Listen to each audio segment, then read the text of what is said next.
포스코건설 자기소개서는 2500바이트이기 때문에 1200자가 넘는 분량입니다. 포스코건설에 지원한 동기입니다. 수학 분석을 통해서 여러분이 포스코건설의 자기소개서 문항을 작성하셔야 됩니다. 주말만 되는 취업 비법들 준비했습니다. 포스코건설 자기소개서 작성에 대해서 알아보려고 합니다. 자기소개서를 작성하기 전에 알아야 될 기업 분석에 대한 내용은 자료집으로 만들어서 본문글에 첨부되어 있습니다. 자기소개서를 작성하기 전에 첨부되어 있는 기업 분석 자료를 읽어보시기 바랍니다. 포스코건설 자기소개서 작성 시 주의사항을 말씀드리겠습니다. 글자 수는 요구사항에 맞게 최대한 작성하는 것이 기본입니다. 예를 들어서 400자 내지 800자라고 했을 경우 400자 정도를 적는 분들이 있는데 800자에 가깝게 적어주는 것이 좋습니다. 제가 면접관으로 들어가서 자기소개서를 보면 글자 수가 적은 자기소개서는 성의가 없다고 생각하게 되거든요. 자기소개서가 서류 전형에서만 사용되는 것이 아닙니다. 면접관들도 보기 때문에 가급적 최대한 작성하시는 것이 좋습니다. 물론 글자 수를 많이 적을 때 글을 늘리기 위해서 필요 없는 말들을 많이 쓰는 것은 좋지 않습니다. 핵심적인 내용으로 글자 수를 채워야지만 지원자의 역량을 확인할 수 있습니다. 글자 수는 최대 요구에 맞게 필요한 키워드 중심으로 작성을 하셔야 합니다.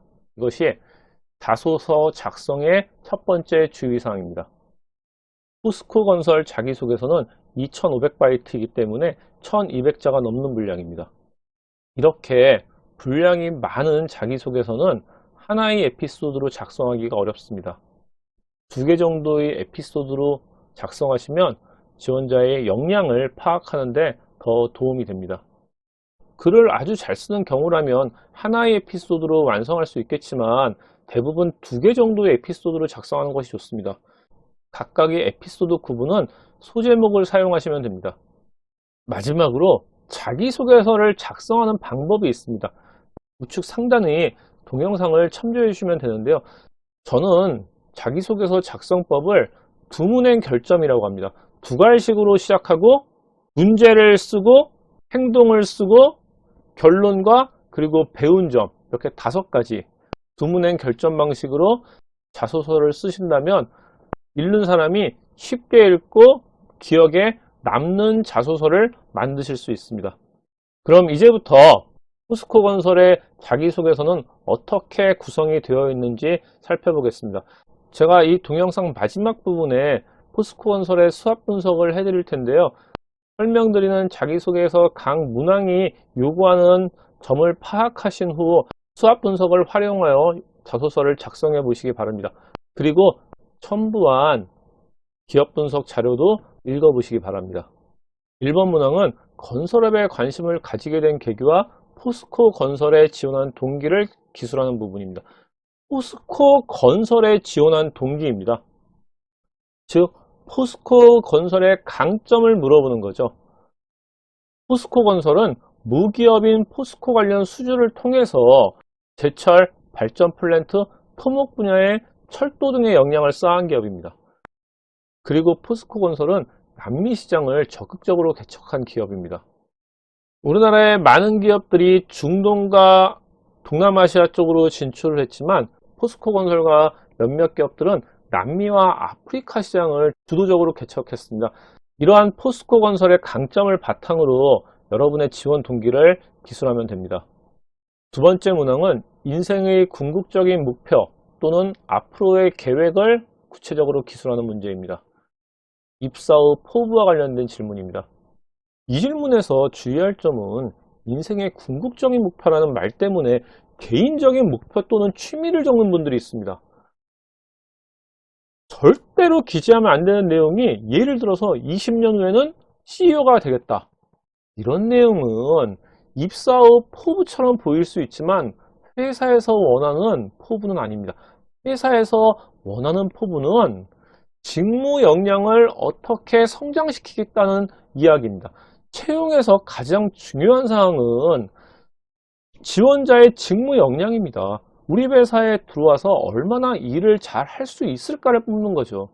따라서 이 질문에서 묻는 입사 후 포부는 직무 역량을 향상시키기 위해 어떠한 노력을 하겠다는 겁니다. 그런 내용을 써주셔야죠. 특히 국내 건설사는 설계와 관리 역량이 매우 부족하기 때문에 해당 관련 직무를 지원한다면 역량을 향상시킬 방안에 대한 고민도 많이 하셔야 합니다. 세 번째 문항은 지금까지 시도했던 가장 도전적인 경험이나 실패한 경험을 기술하는 문제입니다. 이 질문에서 가장 중요한 핵심은 도전적인 경험이나 실패한 경험을 통해 그 경험에서 성장한 점을 쓰는 겁니다.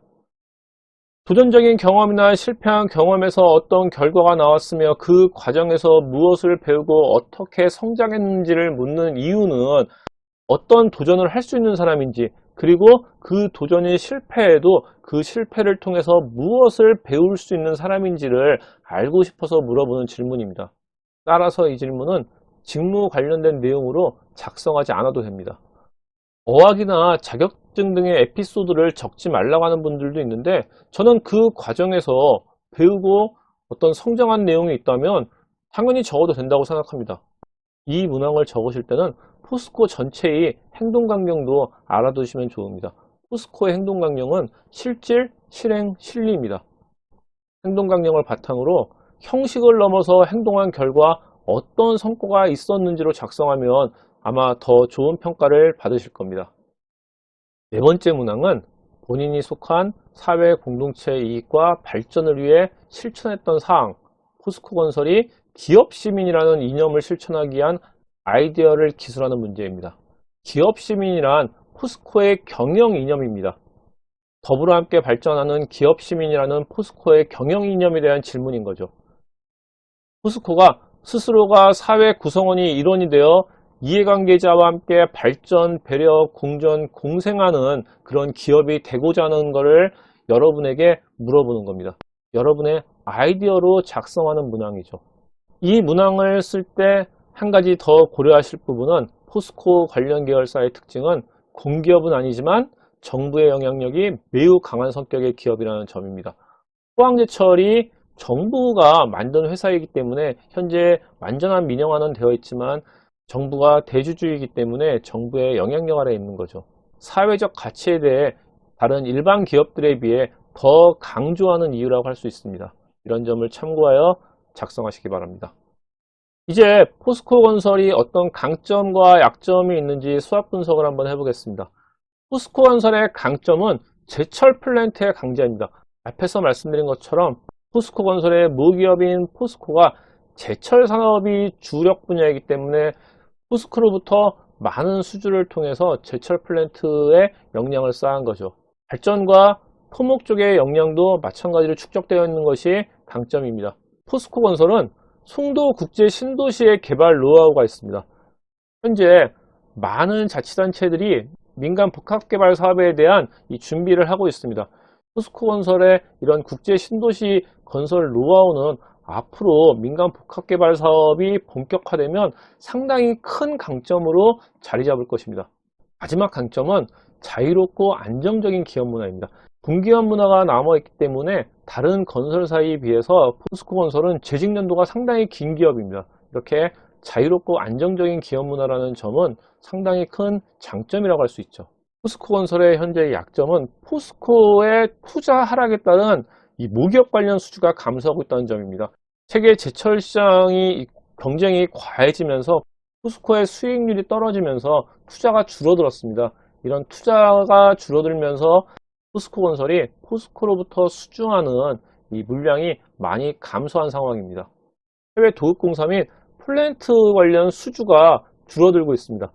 중국이나 인도와 같은 신흥국의 기업들이 빠르게 치고 올라오고 있는 상황에서 우리나라 기업들이 설계나 관리 역량이 부족하면서 많은 적자를 받기 때문에 새로운 수주에 적극적으로 뛰어들고 있지 못하기 때문이죠.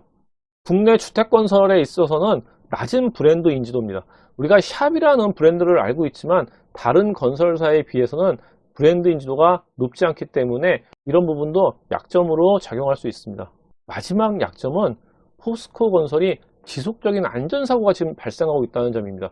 포스코건설이 안전사고에 대해서 상당히 많은 관심을 가지고 있기 때문에 여러분도 이 부분에 대해서 질문이 나온다면 안전사고를 막았던 여러분들의 경험을 생각해서 답변을 해주시면 도움이 될 겁니다. 포스코건설의 기회 요인에 대해서 알아보겠습니다. 현재 국내에서는 원자력 발전 비중을 줄이고 있습니다. 이렇게 원자력 발전 비중이 줄어들면 기존의 화력 발전과 신재생 에너지의 비중은 확대될 수밖에 없습니다. 포스코건설은 화력과 신재생 에너지의 강점이 있기 때문에 이런 부분은 포스코건설의 기회로 작용할 수 있습니다.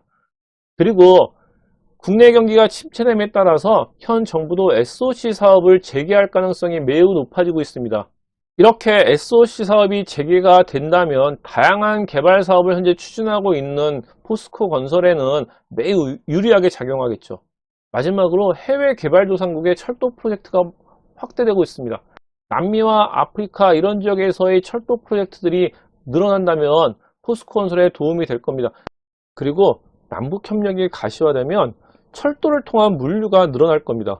우리나라를 중심으로 중국과 러시아의 철도 노선으로 유럽과 전 세계가 연결될 수 있는 거죠. 포스코건설의 위협적인 요소도 있습니다. 현재 정부는 부동산 경기를 연착륙시키려고 하고 있습니다. 우리나라의 건설사들은 2010년 초반부터 해외 건설에 집중했지만 해외에서 많은 적자를 보면서 2010년대 후반기에는 국내 주택사업 위주로 수익률을 높여왔습니다. 그런데 정부가 부동산 경기 연착륙 정책을 추진하면서 2019년도 하반기부터 수익률이 많이 떨어진 상태입니다. 포스코건설의 위협적인 요소 중에 또 다른 하나는 해외 플랜트 공기 연장에 따른 추가 비용 발생이 아직도 가능성이 있다는 겁니다.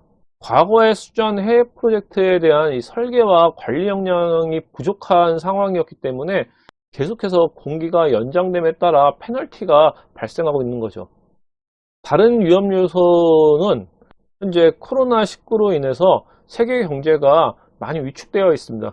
세계 경제가 위축하면서 유가가 지금 하락하고 있는데 이런 유가의 하락은 중동이나 동남아시아에서의 이 관련 프로젝트 감소가 뒤따를 수밖에 없습니다. 이런 관련 프로젝트 감소는 해외 수주가 현재 줄어든 상태이지만 국내 주택시장이 침체되어 있는 상태이기 때문에 해외에서 또 돌파구를 찾을 수 없는 이런 위협적인 요소가 되는 거죠. 마지막 위험 요소는 국내 주택시장이 연착륙에도 불구하고 치열한 브랜드 경쟁이 일어나고 있다는 겁니다. 포스코건설의 약점 중에 하나가 브랜드 인지도가 그렇게 높지 않은 부분이기 때문에 이런 치열한 브랜드 경쟁은 포스코건설에게는 위협적인 요소일 수밖에 없습니다. 지금까지 포스코건설의 자기소개서 문항을 작성하는 방법과 수합 분석을 해봤습니다. 이 수합 분석을 통해서 여러분이 포스코건설의 자기소개서 문항을 작성하셔야 됩니다. 그 작성된 문항을 가지고 면접관들이 여러분에게 질문을 하기 때문입니다. 자기소개서는 단지 서류 심사용이 아닙니다. 최종 합격까지 가는 길에서 여러분의 역량을 파악할 수 있는 가장 기본이 되는 서류라고 생각하시고 이 자기소개서 작성에 많은 노력을 해주시기 바랍니다.